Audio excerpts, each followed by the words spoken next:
Hello, my name is RossTrevail and this is my presentation for Positions in Practice. Within this presentation I will discuss my background, both as an individual and as a photographer. I will present key themes within my practice, such as memory, history, class, pastimes, identity and masculinity. I will then go on to look at my education and commissioned work, and then presenting my current research and plans for the MA programme. I grew up in the Scottish Highlands on a council estate close to the River Ness, where I spent a lot of time fishing with my dad and his friends.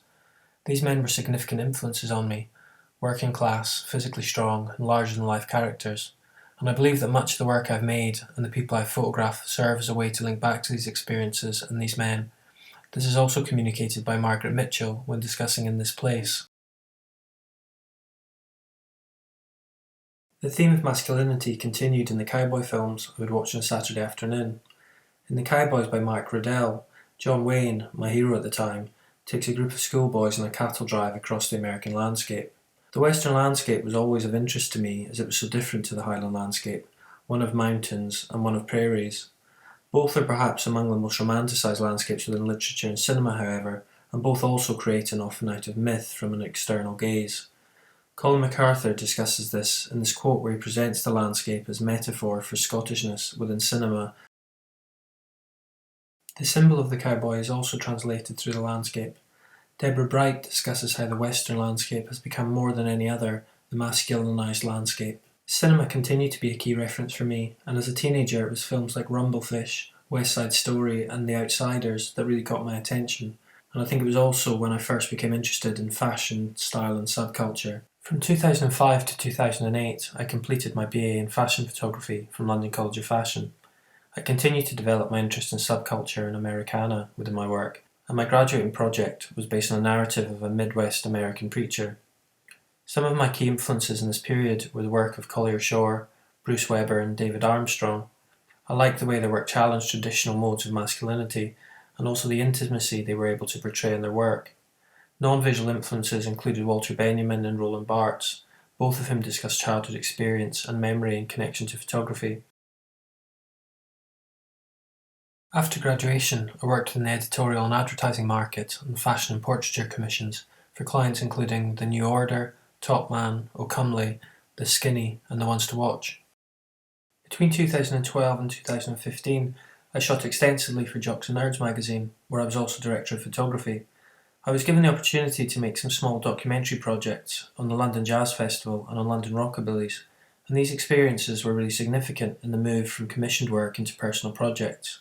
I realised that I wanted to spend time developing work and being immersed in social groups over longer periods of time. Bruce Davidson Brooklyn Gang was a body of work I had looked at as a student, and it has the obvious link of fashion and documentary. What I was more drawn to, however, was the way he was able to gain access and to build a relationship with these men, and his non-judgmental gaze feels affectionate. This is something I related to and wanted to communicate through my work. Leonard Freed also has this for me, and I enjoy the humour in his practice.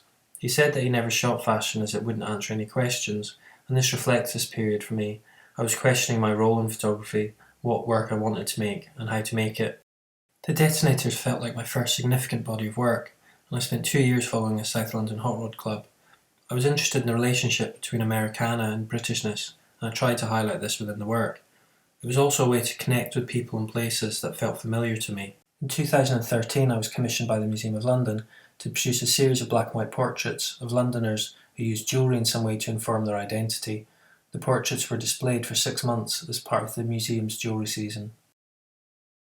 I'd been developing a body of work for a couple of years that investigated being both an insider and tourist in the Scottish Highlands, and in 2015 I decided to drive the newly formed North Coast 500 route, starting and finishing in my hometown of Inverness. The mountains and glens of the north and west coast offer the beautiful and sublime landscapes, but I find I took most of my pictures on the industrial east coast. This is the Scotland that I know, where the industrial and the natural interact and fight for space. In discussing John Davies and A Green and Pleasant Land, Liz Wells discusses his use of the picturesque to represent the industrial and post-industrial landscape and to challenge the typical rural scenes it is normally associated with. In 2016 I moved to Norwich, where I am a lecturer in photography at Norwich University of the Arts. Shortly after, I started a project at Seams, the last Church of England Young Men's Society in the UK. I was fascinated by the way the club worked. The members were involved in different activities in different spaces, but these almost never overlapped.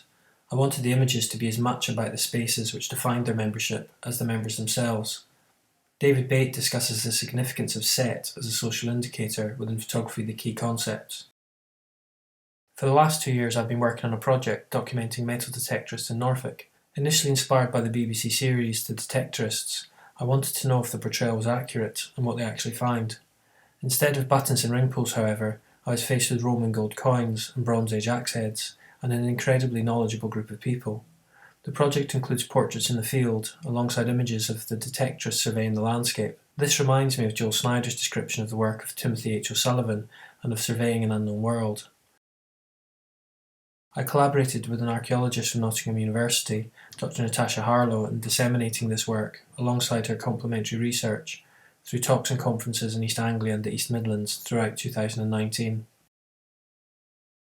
My current research and the project I plan to create for the Master's programme is a project which investigates the cattle drovers of Scotland.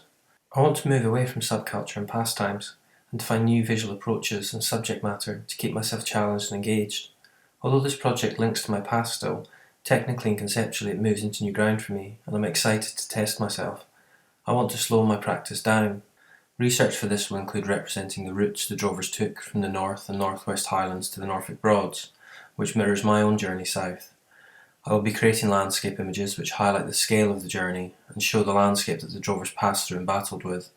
This will include rural scenes of the mountains and glens of the Highlands and the Pennines, but also the urban and industrial landscapes of the towns and cities such as Falkirk, Stirling and Carlisle, all of which represented different challenges to the drover. Key research texts include The Drove Roads of Scotland by A.R.B. Haldane and The Drovers by Shirley Toulson, who also created a project on Welsh cattle drovers with Faye Godwin.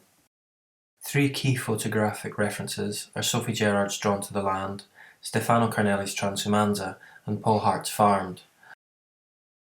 Sophie Gerard specifically focuses on female farmers in Scotland, but she also discusses the landscape as an emotive symbol of identity.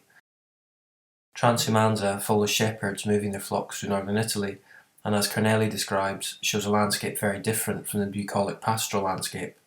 The clash of history and contemporary culture is clearly articulated here.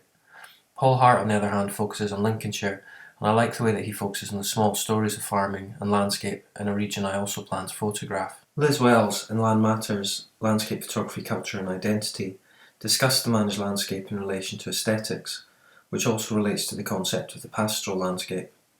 Another relevant aspect of landscape theory which I will look into further is the prospect paintings of the 1700s, which Liz Wells describes here as reflecting agricultural ideals.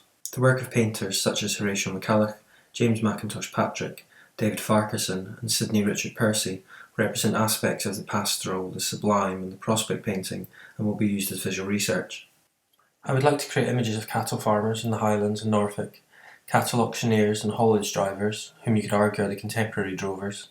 I will document agricultural shows such as the Black Owl Show near Inverness, the Royal Highland Show in Edinburgh and the Royal Norfolk Show to create a contemporary visual of what the cattle fairs may have looked and felt like. Within a contemporary context, I think it will be important also to consider how the work sits within current debates around dairy farming and the environment, and also the changes in diet and rise in meat alternatives.